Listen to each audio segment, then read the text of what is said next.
Okay, balik tayo sa Birada Balita. At kasama po natin dito si kapartner Lady B at syempre si Tocayo Alan Tamundong may pinuntahan, kaya ang inyong lingkod Alan Afable Obrero. Alan pa rin, ano? Yes. Gwapo yon, ako pogi. Okay, sa mga oras na ito meron ho tayong makakapanayam at isa po sa nung tiningnan ko yung kanyang professional experience, talagang may hilo po kayo. Napakaganda, ano ho, kung isa-isahin natin, napakarami. Okay, ipapakilala natin kapartner Vic, walang iba kung hindi ang siyang President at CEO ng Penson and Company Incorporated. Yes. And also yung Oastfield Tollway Corporation, proponent ng Katipunan. So it's more on sa mga projects natin ngayon, infrastructure projects. Okay, walang iba kung hindi si sabihin na natin na maaaring senador sa susunod nating pagpapakilala, ano, si Ricardo Lagdameo Penson. Sir, magandang hapon. Magandang hapon. Good afternoon po, Good afternoon. sir. Okay. Ating pag-uusapan, may kaugnayan dito sa isa sa mga topic natin, Yes. political dynasty. Oo, since alam natin medyo ang pension hindi pa natin naririnig Oo. ito. Siguro I don't know lang kung sa ibang mga provinces or ibang distrito may mga pension na tumatakbo, but this time mukhang bago sa national, no, sa senatorial, sa bagong maririnig ang apelidong pension. So at alam natin siguro nga medyo hindi siya kilala, but hindi kilala yung ganung apelido niyan, but kung titingnan natin. Lady B, taga saan po, sir, ang mga pension? Anong Well, probinsya? ang pension, ang father ko, Cecilio Halili Penson. Yes, so, sir. siya, Bulakenyo, Santa Maria at San Miguel, Bulacan. Ang mother ko naman, Lagdameo, so from Lopez, Quezon. Quezon. So tubong Quezon kayo, pero sir? dito na kami sa Maynila nagkita-kita. Luzon talaga siya. Yes. Ano? Okay. So kaya sinasabi ko hindi siya nakilala kasi dahil na nga rin sa hindi po siya kamag-anak ng kahit sino mga politiko sa Hindi matagal na mga panahon. So this time po, sir, alam natin na sa pagpasok nitong 2013 midterm election, isa po sa mga mainit na nagiging issue ngayon at malimit na yun din ng mga extra baggage ng ilang mga kandidato ngayon is yung pagiging yung sa dynasty. So and I know isa rin po kayo yata sa mga tila lumalaban dito sa dynasty law na ito. Ano pong masasabi natin patungkol dito? Well, yung provision ng ating saligang batas ay isinagawa noong 1987 at na-ratify ng mga taong bayan ng mga Pilipino noong 1987. Dahil sa provision na to noong 87, yung anti-dynasty provision, kahit ako, ginanahan ako dahil kababalik ko lang sa Amerika, isang dosenang taon ako doon dahil kami na-issuehan ng warrant as subversive nung panahon ni Pangulong Marcos. So, sa paglaban namin sa kontra Marcos movement, yung balik namin, everybody, we had a euphoria in the Philippines because of people power. So sumama kami sa electoral system natin dahil nga doon sa provision ng batas na yun, iniisip namin na ito na ang pagkakataon na yung mga taong tumulong ibalik ang demokrasya dito sa ating bansa ay pwede na rin sumama sa mainstream politics. Ngunit hindi ito naging totoo. At alam naman natin from 1987 to 2012, in fact, nag-expand ang political dynasties dito sa Pilipinas by 70%. Yes. To a point now that both houses of Congress has about a total of about 68% belonging to political dynasties. And of that, 50% have relatives in the local government units. So, nung tinrace namin ito at binase namin sa pag-aaral na sinagawa ng UP, yung Center for People Empowerment, tsaka ng Asian Institute of Management, nakakasyak ang mga lumalabas na data at makikita natin na doon sa mga lugar o lalawigan na controlled ng political dynasties, ang mga nakuupong kongresista dito, mas matataas ang kanilang net worth compared to the other non-dynastic members, but the per capita income in their lalawigans are much less. Pati na yung standard of living is much less. Okay, dito sa sinasabing anti-dynasty bill, kailangan pa bang magpasa ng batas? Kasi mayroon din namang argumento na sinasabi nilang nasa ating saligang batas na yung itong anti-dynasty law.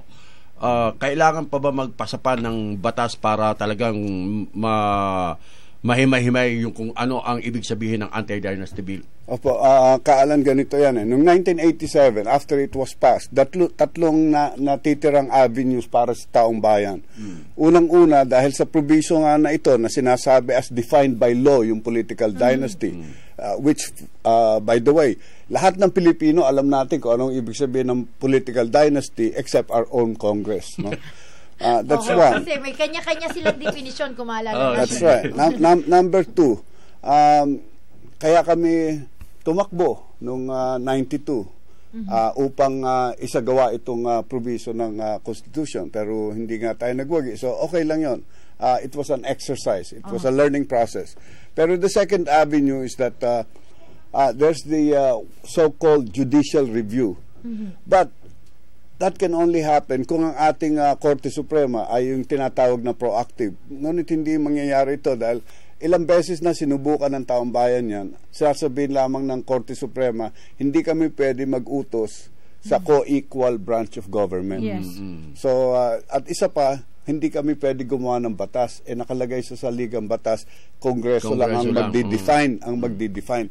Pero sa amin naman na katayuan, na-define na ng ating batas yan eh. We have what is called the family code, which defines what a family is. So pag sinabi mong political dynasty, dynasty alone means family. Continuing family rule. So binaliwala ng mga kongresista natin yan. So it was a total failure of representation by the people kasi ratified natin yung Constitution tapos i-ignore mo yung provision which you yourself swore to uphold and defend. So, isa na lang avenue na natitira. Ito yung tinatawag na People's Initiative. Yes.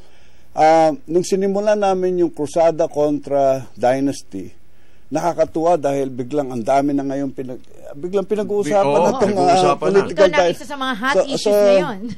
Marami na rin sumasakay ng mga politiko. Marami na rin sumasakay ng mga politiko, both the traditional and the non-traditional. Pero, okay lang yun. Natutuwa kami na sumusunod na yung karamihan ng ating mga taong bayan. Plus, this is good because yung majority ng ating mga kababayan na kinakailangan malaman kung ano talagang dapat pag-usapan dito sa darating na eleksyon ay nabibigyan ng leksyon.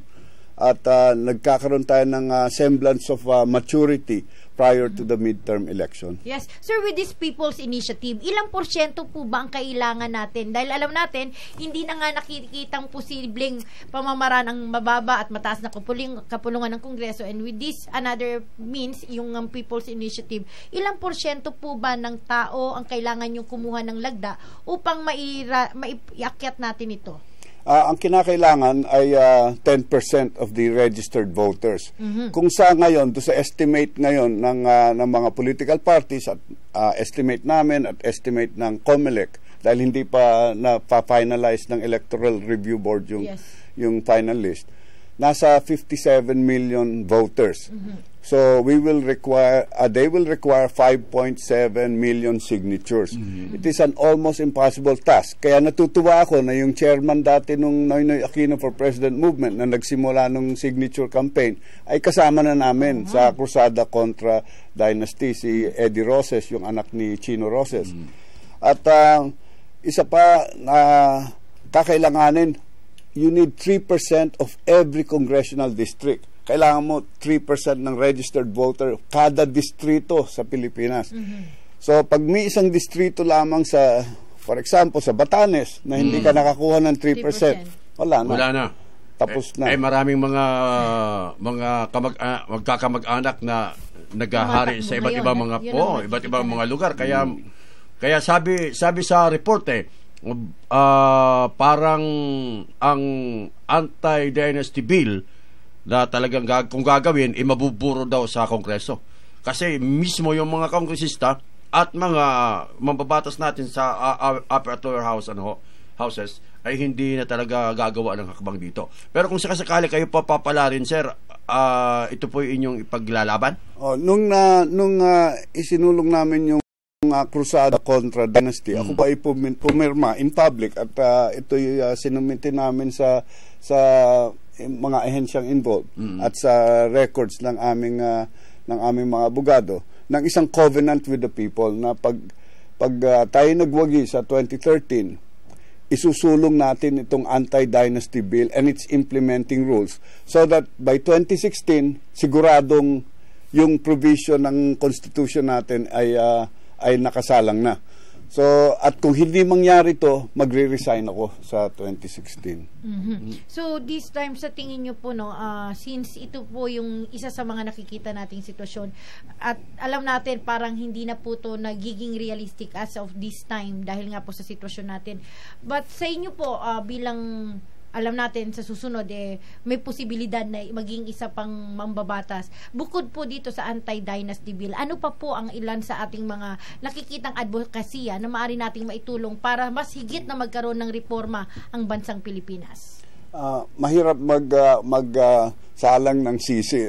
But yung 25 years po na nakaraan, talagang wag na natin balikan dahil para makamove on tayo.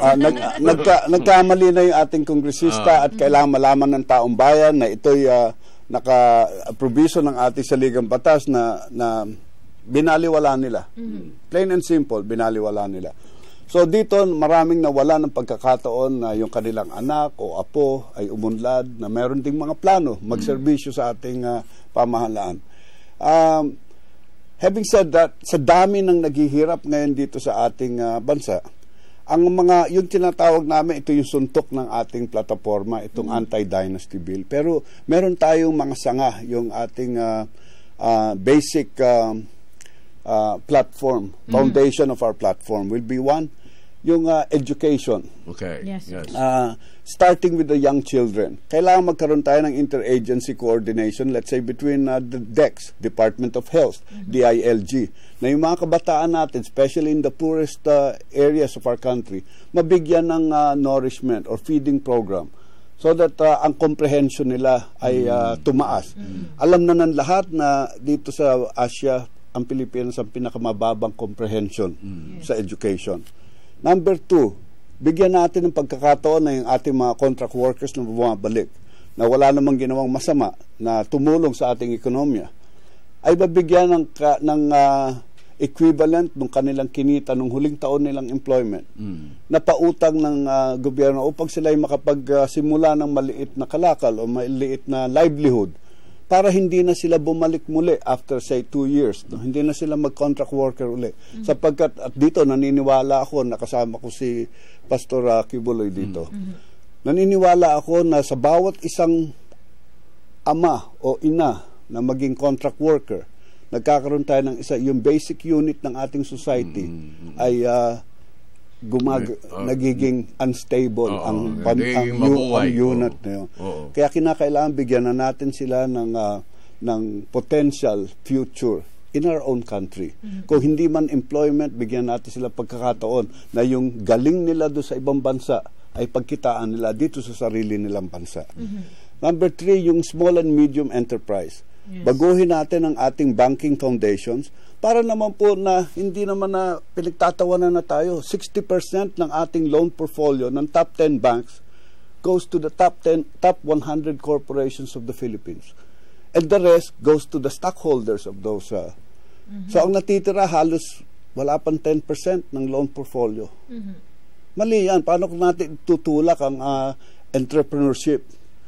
Dito sa Pilipinas, alam natin, everybody knows it, na yung ating tinatawag na informal economy keeps the economy going. That's the cigarette vendor, the balot vendor, the tricycle drivers. Lahat ito, bigyan na natin sila ng pagkakataon, yung mga tricycle drivers, organize them into cooperatives. Tapos kasama na dyan yung ating pang-apat na sa environment. We don't have to have so many combustion engines just to service the transport needs of 1 or 2 people. Kailangan na organize na into cooperatives, so we have shuttle buses running on CNG or LPG para walang pollution. Masyado ng grabe ang pollution dito sa atin. At finally, for Metro Manila, kinakailangan na natin once and for all, nakakagigil na talaga, yung Traffic Rationalization Act. Dahil imposible na, we're losing 10 billion pesos a year on Yes. Fuel wastage. Sir, nangingiti ako kasi isa po akong reporter sa Congress at malimit na iba't ibang mga issue ang aming tinatalakay. But this time, nakausap po namin kayo, tila iba po at parang mga planong pang-ekonomiya ang tinitingnan natin na hindi naman po dun sa talagang mga mayayaman ka nakatutok, kundi dun sa mga kababayan natin na nasa baba. Since ano po ba yung reason? Bakit ganyan? Saan po ba ang experience and expertise nyo as na bilang nagtatrabaho, considering po na nag-aral kayo sa ibang bansa pa, no? Nag-aral po kayo sa Wharton School, no, sa Philadelphia, and then gayon din naman sa Cincinnati, and then dito na sa San Beda. Pero ang tingin ko po, ang tinitingnan nyo this time is yung nandun tayo sa mga kapatid natin, sa mga kababayan na natin na nasa lolo. Well, saan po ninyo nakuha yung mga ganitong pagsimpatya sa ating mga kababayan na nandun po sa medyo hindi naman natin nasasabing maangat na buhay? Sa tingin ko po sa aking mga magulang, ang ina ko po, for as long as I can remember, tuwing Lunes ng gabi, nasa simbahan, dahil siya ang volunteer doon sa free clinic doon sa simbahan namin, sa Our Lady of Grace Parish sa Caloocan. At ang ama ko naman, nanggaling siya sa pamilyang Halili, dating gobernador yung kanyang tiyuhin, at siya ang naging general manager ng Halili Enterprises. Siya ang nagpalago nung negosyo ng tiyuhin ko. Nilagyan niya ng deep sea fishing, goody root beer, soft drinks, 1,000 buses, taxi cabs. It was one of the top conglomerates before. And pero siya ang nagtayo din ng labor union doon sa kumpanya, sarili ng kumpanya, nilagyan niya ng labor union.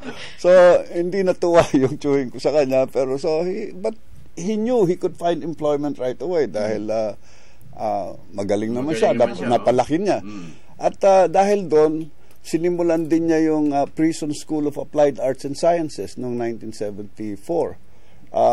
Dahil naniniwala siya, karamihan ng kababayan natin na nakakulong ay dahil lamang sa gusto nilang mabigyan ng isang araw. Isang araw na kasiyahan ang kanyang pamilya. Lahat kami magkakapatid nagturo doon. Naging volunteer kami doon. Kaya yung best friend ko, doon ko nakilala, si Robin Padilla. Nung nakakulong siya doon, kinukuha ko siya tuwing may graduation kami. At nagsimula rin ang aking ama nung pagtatanim ng puno dyan sa La Mesa Watershed. Nilist niya yan para hindi ma-develop ng mga pribadong kumpanya at until it became a protected area. Kaya nung namatay siya, pinayagan siyang mailibing doon. So because he was the only Likas Yaman awardee of the Philippines. So when at the time when environmentalism was not even fashionable, no? So doon ko nakuha sa dugo ng aking ama at ng aking ina. Yes.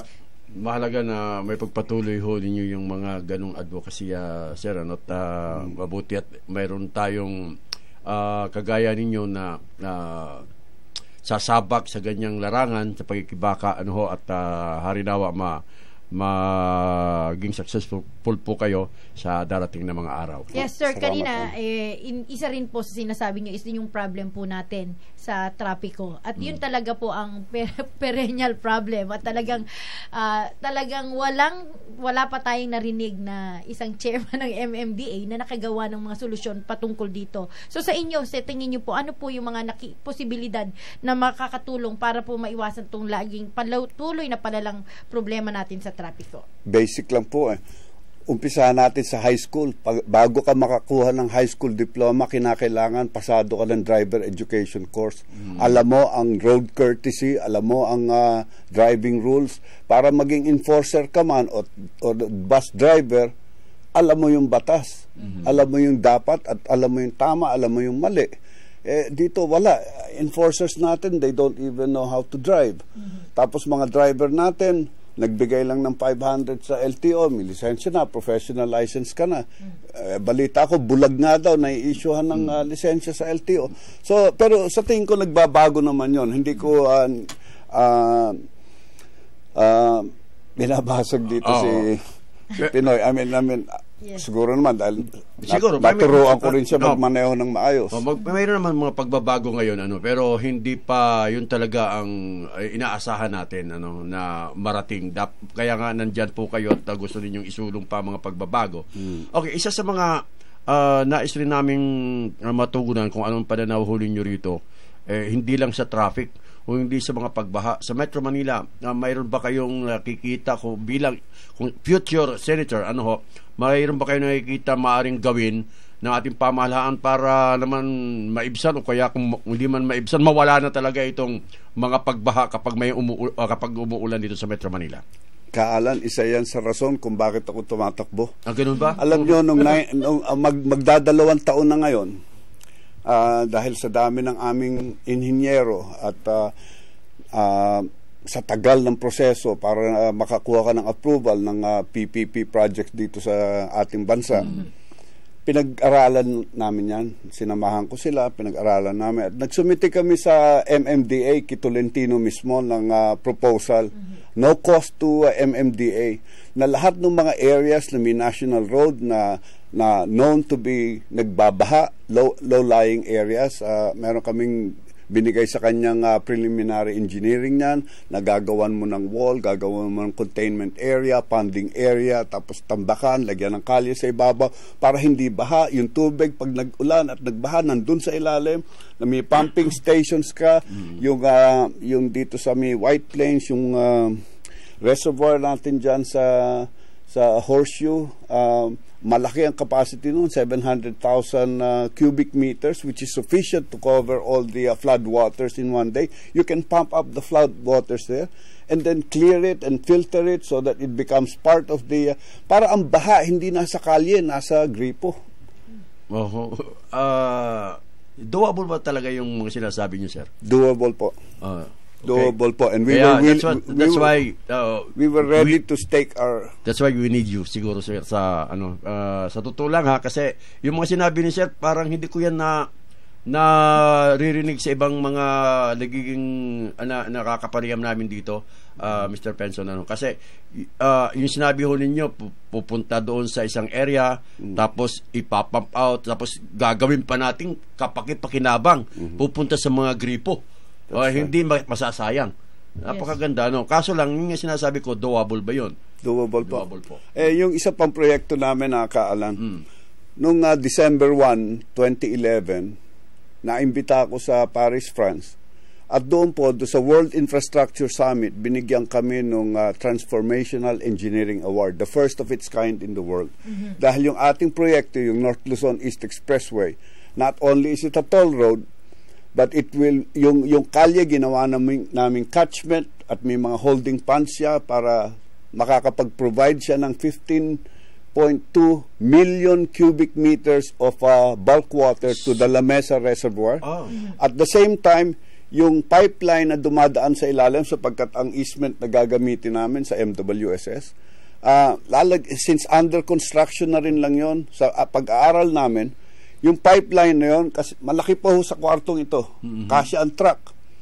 Dumadaloy po doon 4,000 million liters of water a day. So lalagyan natin ng low friction turbines yun at ito'y magge-generate ng up to ang proposal namin 35 lang muna dahil yun lang kaya ng pera namin. Ito'y magge-generate na ng 35 megawatts of power. It meaning to say it can power all the MRTs, LRTs in Metro Manila, which require about 20 megawatts, and then the rest can be used by the cement plants in Norsagaray to reduce the cost of the per bag of cement by at least 30%. Renewable energy. Pero inupuan, pati yung ating representante ng pamahalaan nung nalamang bibigyan kami ng award, hindi na sumama dahil inuupahan nila. Ano ang dahilan, sir? Hindi ko alam. Siguro hindi kasi ako marunong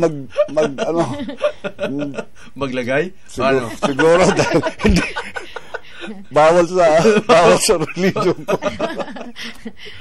Yes, so bilang President and CEO ng Oswald Tollways Corporation, saan po ba ang master ng ganitong trabaho? Ano bang tinututukan natin this time? Well, I think it's more of experience, no? Dahil ako po ay naging general manager ng DRI Mulmac. Kami gumawa ng 40% of the seaports and harbors in the Philippines. We're the oldest harbor engineering. I mean, it was started by my grand-uncle even before I was born. So, doon, kaya lang tinigil ko yan noong 1998 dahil nag-iba na yung bidding dito sa atin. Iba na ang laro. So, ayoko makilaro ng ganon. Kung may gagawin ako, gusto ko gagawin ko ng tama, gagawin ko ng ayos. Hindi yung isasakripisyo mo buhay ng mga gagamit. So, doon nakuha ko yung pag-aaral kahit hindi ako engineer. Management ang degree ko sa college, pero economics ang postgraduate studies ko, pero combining the hands-on experience and the theoretical knowledge and education I have, ganito. So, napag-aralan ko. Sabi nga nung iba, paano mo naiisip lahat? Kaya nga. Pero, experience talaga. But this time po, sir, since yun po yung trabaho natin, last ko na lang question to, ano po sa tingin nyo ang magiging daan na itong mga expertise nyo po ito ay maitutulong natin considering sa Senado po, na mailalagay sa Senado, yung mga expertise nyo ito? Yun, yung sinabi kong mga plataforma natin, tapos sasabayanan natin ng final review siguro ng ating public-private partnership law, yung BOT law natin, sapagkat ang ating pamahalaan kumikilos on their own interpretation of the law. Mali yun, bawal yun, that's illegal. Kung kagaya namin na gumastos at nagsampa ng programa at ng proyekto sa ating estado, ginastosan namin, binigay nyo sa amin ng award, tapos sasabihin nyo ngayon, ay, nagbago na ang rules, gusto namin na bidding na. Hindi pwede ganon. You cannot change the rules halfway. So yun, babaguhin natin. Plus yung experiences ko nga, madadagdag natin dyan, yung natutunan ko sa pagtuturo sa mga hindi masyadong sinwerte sa buhay dyan sa mga nakakulong sa ating bilibid, yung mga lessons learned na nagsusumiti kami ng programa o ng proyekto sa MMDA, tapos they chose to just ignore you just like that. I mean, I am a taxpayer, it is my right. Right. Yes, and even you're an author of the marketing strategies for developing countries. So talagang marami po kayong mga, kumbaga, baon sa mataas na kapulungan ng Kongreso, sakasakaling pala rin po tayo ngayong darating 2013. Medyo kinapos na tayo ng oras sa ka-partner Lady B at ganoon din kay Mr. Penson. Sir, parting words bago tayo magpaalam sa Himpapawid. Sana po sa mga tagapakinig ng DZAR, ito na po ang huli natin pagkakataon sa 2013. Ito na po yung ating pivot area. Kung gusto natin baguhin ang ating bansa, kung gusto nating alisin ang mali sa ating bansa, ito na po. Ngunit ang pagbabago kinakailangan po magsimula sa bawat isa sa atin. Pag-aralan po natin kung saan nyo gustong tumungo o kung happy na kayo sa patakaran ng ating pamahalaan. Salamat po. Magandang hapon. Magandang hapon din sa ating mga kababayan at talagang salamat po, sir, sa yung pagkakataon na binigay sa amin. And we do hope na hindi lang po ito ang natuli, kundi alam natin meron mga pagkakataon pa na maingitahan natin. Lalo na ang dami mong mga issues na pwedeng talagang mapag-usapan sa pagkasama po kayo. Maraming salamat po si Ricardo Lagdameo Penson, isa sa mga humihingi ng kumbaga sa basbas sa taong bayan para makapagsilbi sa mamamayang Pilipino sa darating na 2013 election. Maraming salamat po sa lahat ng mga patuloy na tumatangkilik sa palatuntunang ito.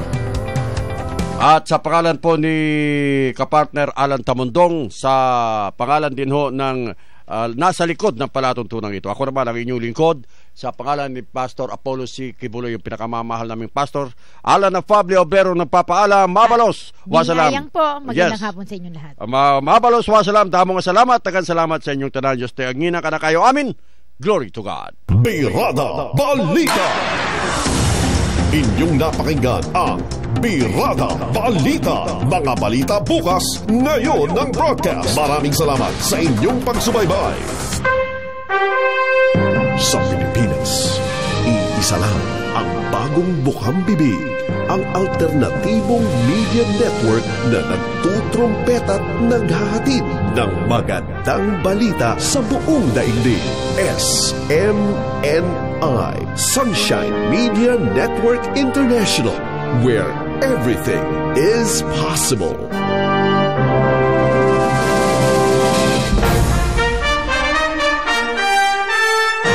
Ito ang DZAR Sunshine Radio, Jess 26 sa pihitan ng inyong mga radyo. Kapartner mo sa balita at serbisyo.